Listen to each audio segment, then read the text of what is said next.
विश्व में रेशम का प्रचलन सर्वप्रथम चीन से प्रारंभ हुआ था। चीन में प्राचीन समय से ही रेशम की खेती की जाती है और तब से दुनिया भर में इसका कारोबार किया जा रहा है। भारत रेशम की सभी 5 ज्ञात वाणिज्यिक किस्मों mulberry, tropical tasar, oak tasar, eri और मूंगा का उत्पादन करने वाला एकमात्र देश है।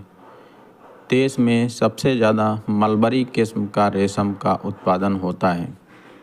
रेशम कीट केवल 2 या 3 दिन तक ही जीवित रहता है और सबसे अनोखी बात यह है कि इतने ही समय में मैथुन करके प्रत्येक मादा कीट शहतूत की पत्तियों पर 300 से 400 अंडों का अंडारोपण कर देती है।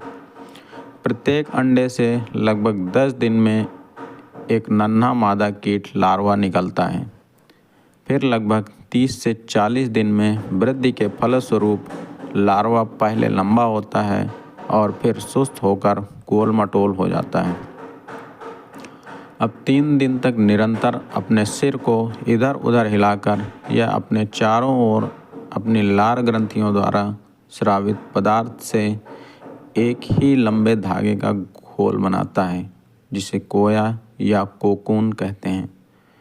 वायु के संपर्क में आते ही यह धागा सूख कर रेशमी धागा बन जाता है, जो लगभग 1000 मीटर लंबा होता है। कोए में बंद लार्वा अब प्यूपा में रूपांतरित हो जाता है। साधारणतः 12 से 15 दिन में प्यूपा पूर्ण कीट बन जाता है, जो एक क्षारीय स्राव की सहायता से कोए को एक ओर से काटकर निकल जाता है। इससे कोए का रेशमी धागा अनेक टुकड़ों में टूटकर व्यर्थ हो जाता है। अतः रेशम प्राप्त करने के लिए पूर्ण कीट के बाहर निकलने से पहले ही कोए को खौलते पानी में डालकर पूर्ण कीट को भीतर ही भीतर मार देते हैं और धागे को अलग कर लेते हैं। रेशम के कीड़े केवल शहतूत की पत्तियां खाते हैं। विटामिन और खनिजों से भरपूर शहतूत की पत्तियों में रेशम के कीड़ों के लिए आवश्यक सभी पोषक तत्व होते हैं। रेशम के कीड़े एक बार पैदा होने के बाद बेतहाशा खाते हैं।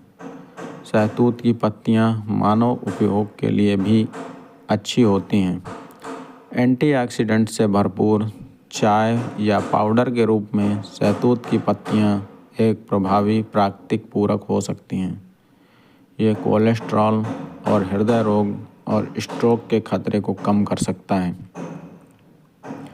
एक अकेला कोकून 300 से 900 मीटर तक लंबा हो सकता है।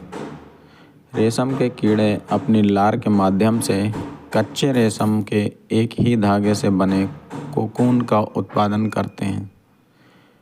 रेशम कीट प्यूपा को खाया जा सकता है। कोरिया, चीन और जापान जैसे कुछ देशों में रेशम कीट प्यूपा एक स्वादिष्ट व्यंजन है। अपने कोकून से निकाले जाने के बाद रेशम के कीड़ों को खाया जा सकता है। चीन के उत्तरी हिस्सों में उन्हें सड़क पर नाश्ते के रूप में भूना जाता है और चावल के साथ परोसा जाता है। रेशम के कीड़ों द्वारा उत्पादित रेशम दुनिया की सबसे मजबूत सामग्रियों में से एक है।